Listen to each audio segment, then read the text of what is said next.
Assalamualaikum warahmatullahi wabarakatuh. Jumpa lagi dengan Bu Titik. Semoga anak-anak dalam keadaan sehat ya. Di video kali ini, Bu Guru akan membahas materi tentang properti tari dan persiapan peragaan tari. Jadi tujuannya nanti anak-anak dapat memahami properti tari dan dapat mengetahui persiapan peragaan tari. Dan di akhir video nanti, Bu Guru akan menjelaskan tentang tugas BDR minggu kelima, kelas 5, tema 2. Sebelumnya, mungkin anak-anak pernah melihat sebuah peragaan tari ya. Jadi kalau di daerah kita, biasanya itu ada tari kuda lumping gitu. Nah, yang anak-anak lihat itu apa? Di situ biasanya ada kuda lumpingnya yang dipakai oleh penarinya. Selanjutnya, pengertian properti tari. Properti tari adalah perlengkapan tari yang digunakan dalam pementasan tari. Bisa juga benda atau perlengkapan yang digunakan dalam tari berdasarkan tema tari. Misalnya, tarian bertema perang, berarti propertinya adalah tombak, tameng, panah, bisa juga pedang, dan lain-lain. Nah, di sini ada contoh properti tari. Ada kipas, topeng, sampur atau selendang, tombak, payung, dan piring. Selain contoh di atas, masih ada properti lainnya seperti pedang, kendi, rebana, panah, tameng, keris, bunga, bisa juga boneka, dan lain-lain. Nah, fungsi properti tari itu ada dua, yaitu yang pertama untuk menyampaikan pesan yang terkandung dalam tarian, serta yang kedua adalah menjadikan gerakan tari semakin indah. Nah, ini ada contoh tari daerah dan propertinya. Tari piring dari Sumatera Barat. Propertinya adalah piring. Kemudian yang kedua adalah tari payung Sumatera Barat yang propertinya payung dan selendang. Jadi anak-anak ya, dalam tarian itu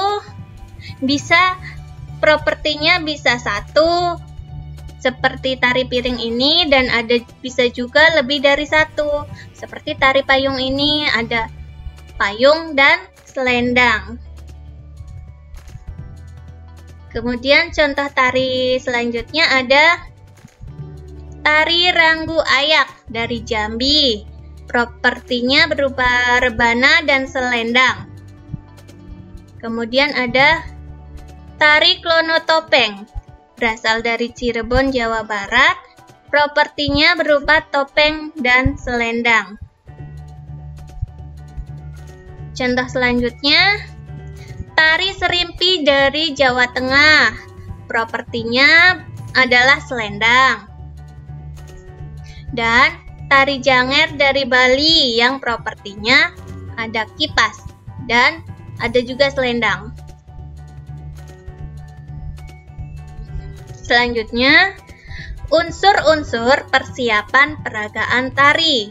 Jadi kalau misalnya kita mau mempersiapkan peragaan tari, itu yang pertama adalah kita menentukan bentuk karya tari. Bentuk karya tari itu ada bermacam-macam, ada bentuk tari kelompok, misalnya tari saman. Jadi penarinya ada banyak, berkelompok gitu.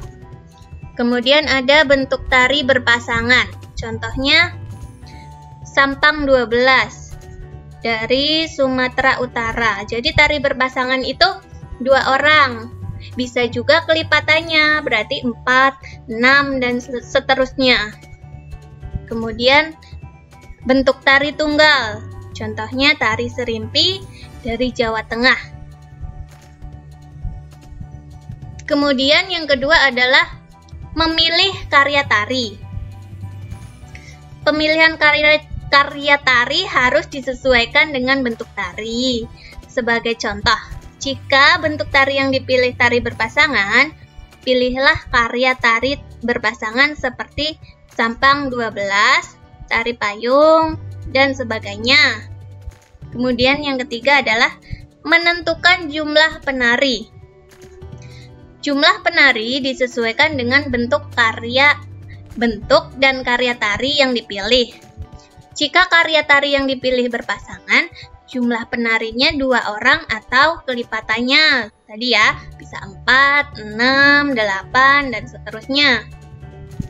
Kemudian yang keempat adalah memilih properti tari. Jadi properti tari itu harus sesuai dengan tema tarinya. Yang kelima adalah menentukan iringan tari.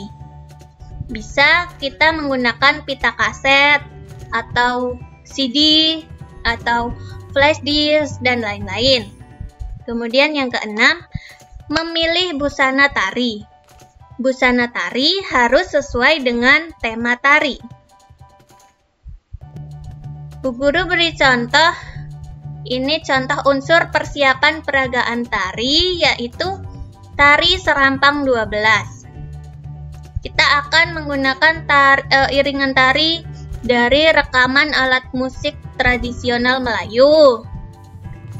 Kemudian bentuk karyanya tari berpasangan. Jadi jumlah penarinya adalah 6 orang. Kita tentukan 6 orang.